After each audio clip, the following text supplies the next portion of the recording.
आशीर्वाद 11 आम के जो पत्ते जिस डाली में लगे होते हैं वो डाली कोमल सी डाली 11 टुकड़े महाराज एक कच्चे सूत से लपेटकर 11 बार उसका भाग जब उसको लपेट लोगे इस तरह से इकट्ठा करके आगे का जो भाग है 11 बार कच्चा सूत लपेटने के बाद जो भाग पीछे का आगे का कोई भी हो उसको शहद में डुबाकर शिव जी को समर्पित कर दो। किस जगह पर रखना है?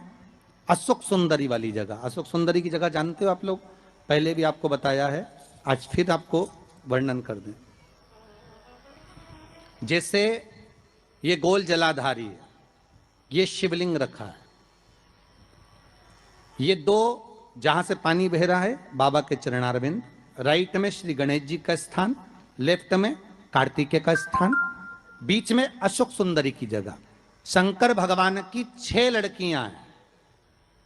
भगवान शंकर के 13 बच्चे, 13 बच्चों में से 6 लड़कियां, उस 6 लड़कियों में से एक लड़की का स्थान, भगवान शंकर की एक बेटी का स्थान, अशोक सुंदरी का स्थान सामने पद्म पुराण में स्पष्ट किया। ये स्थान अशोक सुंदरी का। शंकर भगवान की जलाधारी में पार्वती जी का हस्तकमल, ऊपर से जो एक एक बूंद पानी गिरता है, ये शंकर भगवान की 5 लड़कियों का स्थान है। जया, विषहरा, सामरी बारी, दौतली और देव। शंकर भगवान की 5 लड़कियां भगवान शंकर के मस्तक पे जल की धार गिरा रही हैं।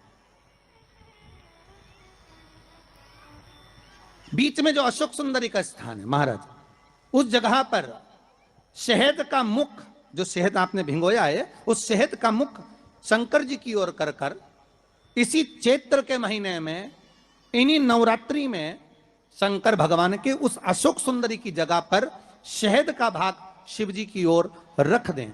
महाराज अगर घर में संपदा की कमी हो या कोई पैसा खा गया हो, रुपया नहीं दे रहा हो, पैसा अटक गया हो, तो उस शहद को शिव जी की ओर मुख कर कर उस आम के पल्लव की जो डंडी है उसको 11 डंडी को वहां रख दीजिए और उससे अपनी कामना कर कर आ जाइए।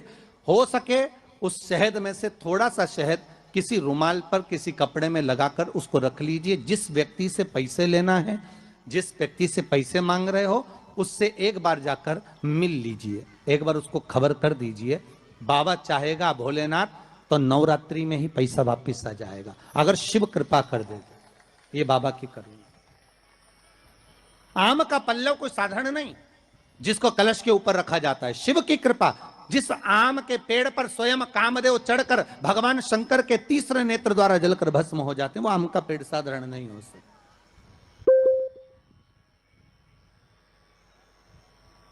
सहज नहीं है।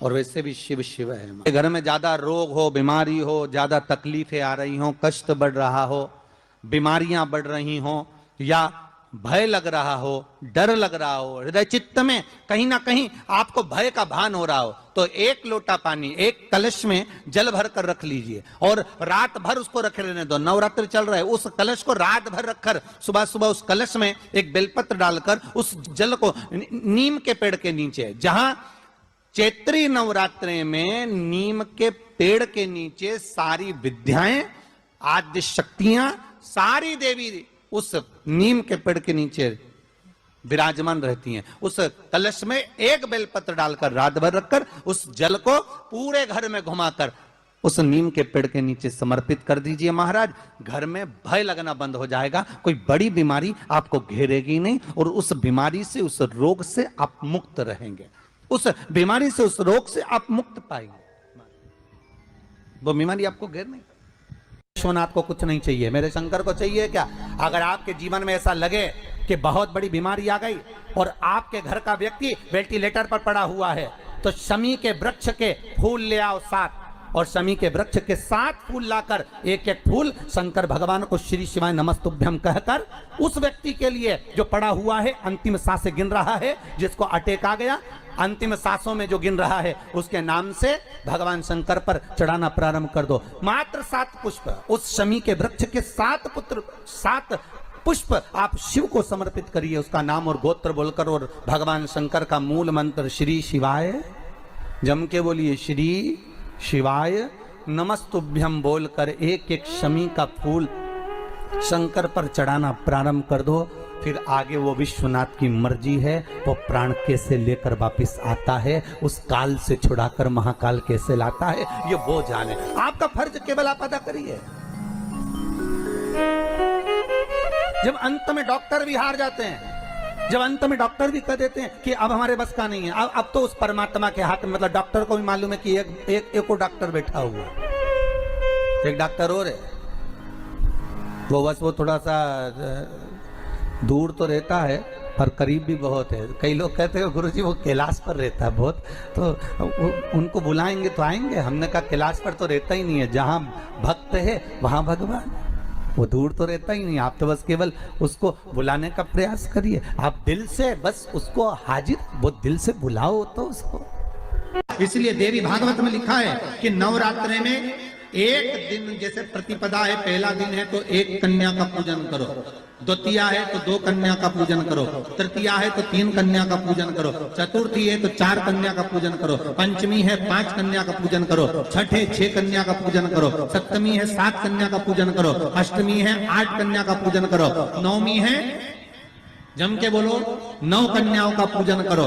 और अगर इस तरह से आप पूजन नहीं कर सकते नवरात्रि में, तो 9 कन्याओं का पूजन एक साथ, या तो अष्टमी के दिन या नवमी के दिन कर दो, या मध्य में बीच में भी आप कर सकते हो एक साथ। पर अगर आपकी कोई कामना है, आपकी कोई इच्छा है, मालूम पड़े, जैसे कई लोग कहते हैं कि हमारी इच्छा है, हमारी वो मकान नहीं बिक रहा, या हमारी वो जमीन नहीं खरीदी जा रही, या हमारी कोई कंपनी नहीं डल रही, या हमारे काम में ये अड़चन आ रही है, तो नवरात्रि में, 4 नवरात्रि में से किसी भी नवरात्रि में आप नियम बना लो कि एक कलश की स्थापना कर कर एक दिन में एक कन्या का पूजन कर कर उसको भोजन कराना, लाल वस्त्र देना, लाल चुनरी देना, दूसरे दिन में 2 कन्याओं का पूजन कर कर लाल वस्त्र ओढ़ाना, लाल चुनरी देना, तीसरे दिन में 3, चौथे दिन में 4, 5वें दिन में 5, ऐसे 7-9 दिन तक एक एक कन्याओं के क्रम को बढ़ाते बढ़ाते बढ़ाते बढ़ाते आप उस पूजन का विधान प्रबल कर सकते।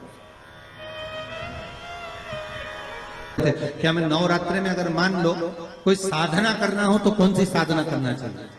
हम किसकी आराधना करें? हम 9 दिन तक किसकी साधना करें?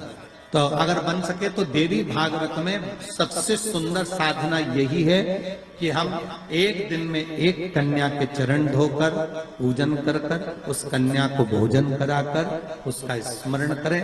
हाँ, ये जरूर है कि कोरोना महामारी चल रही है तो इस नवरात्रि में भले ना करें, पर आगे की नवरात्रि में जब नवरात्रि अच्छे रहे, कोरोना से मुक्त रहे, तब आप किसी कन्या को एक दिन में 1, 2 दिन में 2, 3 दिन में 3, 4 दिन में 4, 5 दिन में 5, ऐसे नवरात्रि 4 बार जो नवरात्रि आती, किसी भी नवरात्रि में आप स्मरण कर उसका फल मिले।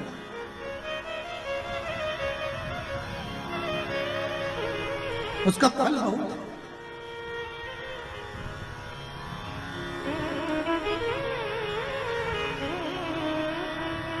जैसे बेलपत्री का किया गया दान छिन्न नहीं माना गया। किस चीज का दान? जम के बोलिए जरा। बेलपत्री। बेलपत्री का किया गया दान छिन्न दान नहीं है, समाप्ति नहीं होती। बेलपत्री अगर आपने कोई आपसे कहा जी जी तुम्हारे यहाँ बेलपत्री लगी है, जरा 8-10 दे दोगी क्या? बिल्कुल।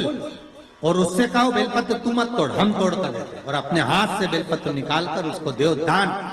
ये छिन्न दान नहीं है, ये समाप्त नहीं होता। ये बेलपत्र का दान अविरल दान बढ़ता है।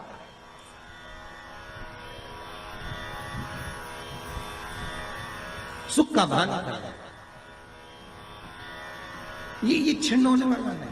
अभी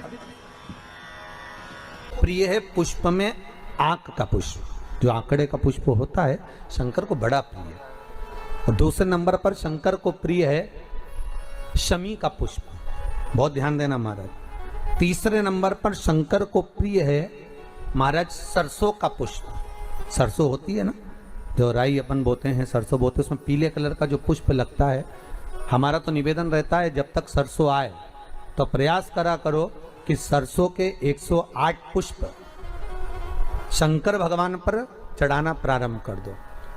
महाराज ये पक्का है कि वर्ष भर कोई बड़ी बीमारी आपको घेर नहीं सकती अगर सरसों के फूल शिव को चढ़ रहे हैं तो।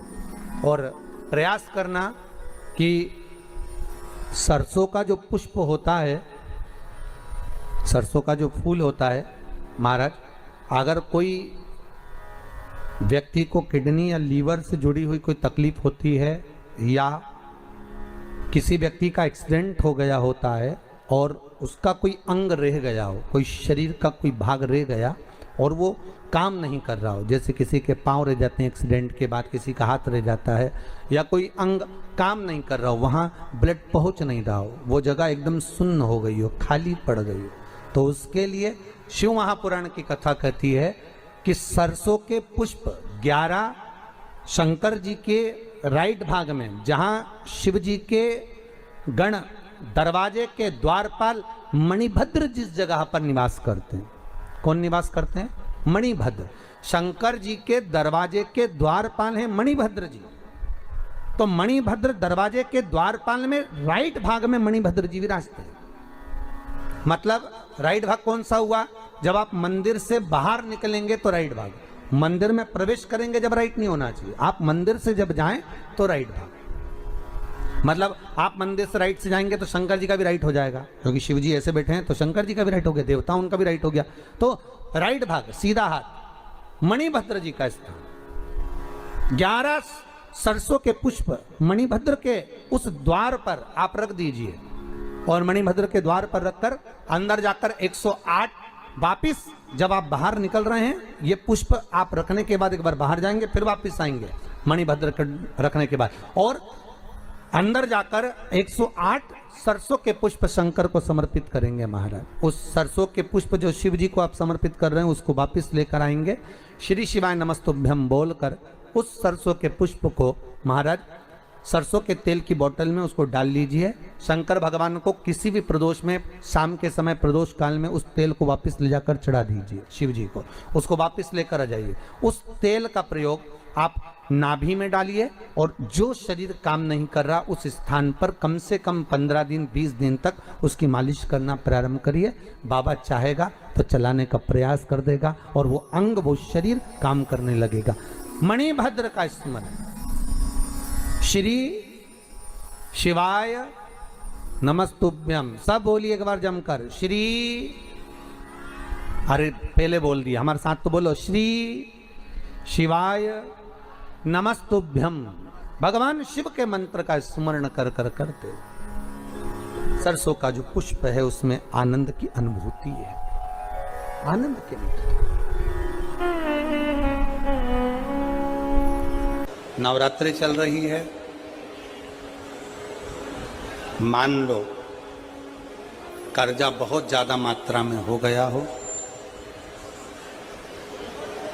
पीक अच्छी नहीं आई हो, फसल अच्छी नहीं आई हो, बहुत टेंशन की जिंदगी अगर चल रही हो, बहुत चिंता ग्रसित कर रखी हो और ऐसा लग रहा है कि पैसे की आवक कहीं से नहीं है और टेंशन बढ़ता जा रहा है, तो ये नवरात्रि जब पूर्ण हो तो दशमी जब तिथि आए, 9 दिन पूरे होने के बाद जब दसवीं तिथि आए, दशमी दशहरा, चैत्र का जो दशहरा, नवरात्रि पूर्ण होने के बाद में जो दशमी तिथि आए, समी के पत्ते 5 दुर्वा, 5 बेलपत्र, भगवान शंकर के मंदिर में 1 शमी का पत्ता, 1 दुर्वा, 1 बेलपत्र, भगवान शंकर से अपनी कामना करके अपना गोत्र बोलकर शंकर भगवान के शिवलिंग पर समर्पित कर, फिर दूसरा पत्ता, दूसरा शमी पत्ता, दूसरी दुर्वा, फिर शिव जी पे समर्पित कर। 5 पत्ते शमी के, 5 दुर्वा, 5 बेलपत्र, जो विजयदशमी चैत्र महीने की रहेगी चैत्र महीने की जो 10वीं तिथि रहे नवरात्रि के बाद की, समर्पित कर कर 1 लोटा जल 3 बार शंकर जी को उसी जल से 3 बार समर्पित करें।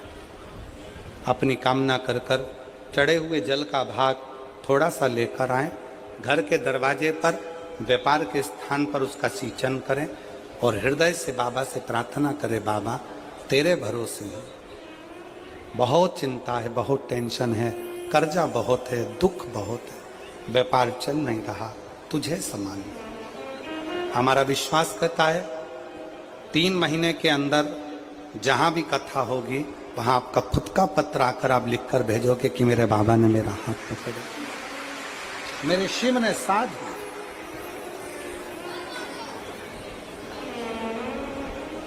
विजयदशमी पर शमी के पत्र की बड़ी महत्वता होती है।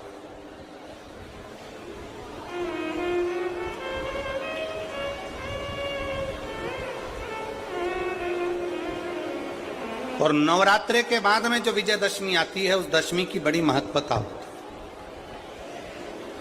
है। धन की कामना के लिए, कार्य सिद्धता के लिए, भगवान शिव की अविरल भक्ति को प्राप्त करने के लिए शमी पत्र मूल होता है।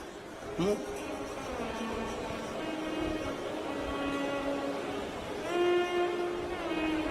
और हम तो बिल्कुल कहेंगे शहादा वालों से भी, और जितने आस्था चैनल पर कथा सुन रहे हैं, जितने टीवी पर कथा सुन रहे हैं, मोबाइल पर कथा सुन रहे हैं, कि कभी कभी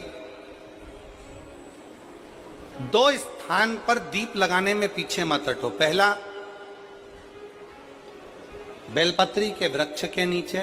दूसरा, कहीं मौका लग जाए तो शमी के वृक्ष के नीचे भी कभी कभी अपनी कामना के लिए बाबा से प्रार्थना कर कर कि बहुत कर्जे में लदालूम हूं, बहुत तकलीफ चल रही है, तो बेलपत्री के वृक्ष के नीचे भी दिया लगाओ और शमी के पेड़ के नीचे भी दिया लगाओ। कभी कभी बाबा से प्रार्थना। मिल गई शिवपुराण की कथा, 1 मिनट की, 1 क्षण की, 1 घंटे की, आधा घंटा की, जितनी भी मिल जाए उसको स्वीकार करो।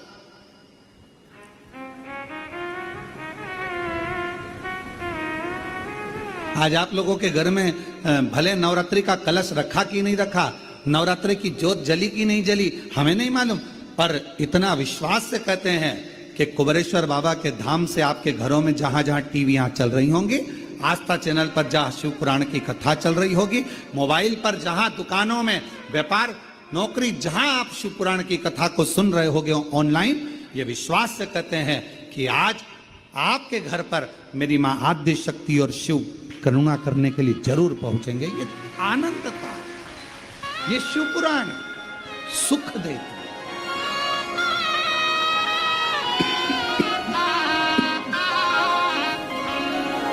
आनंद था।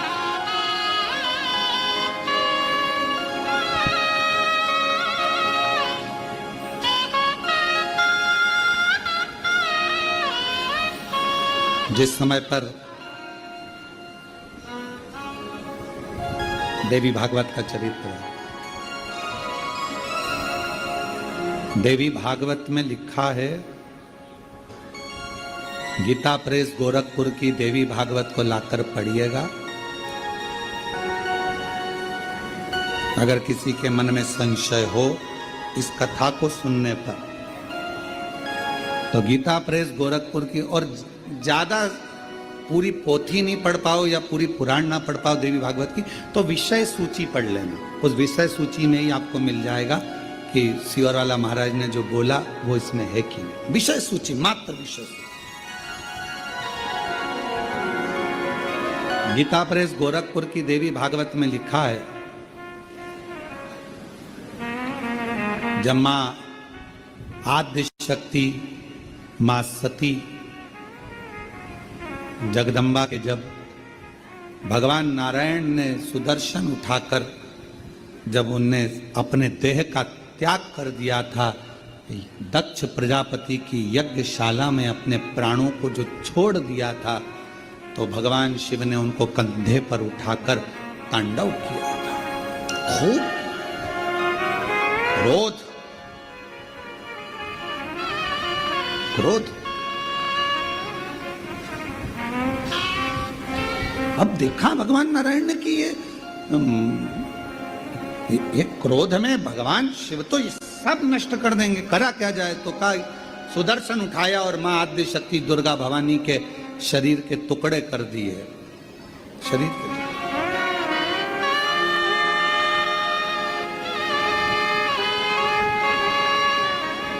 और शरीर के टुकड़े करे। उसी में से एक कामाख्या शक्तिपीठ हुआ। किसी ने दर्शन करे होंगे वहां पर, कामाख्या शक्तिपीठ है। बोल मां कामाख्या माता की। एक कामाख्या शक्तिपीठ। जब भगवान देवाधिदेव महादेव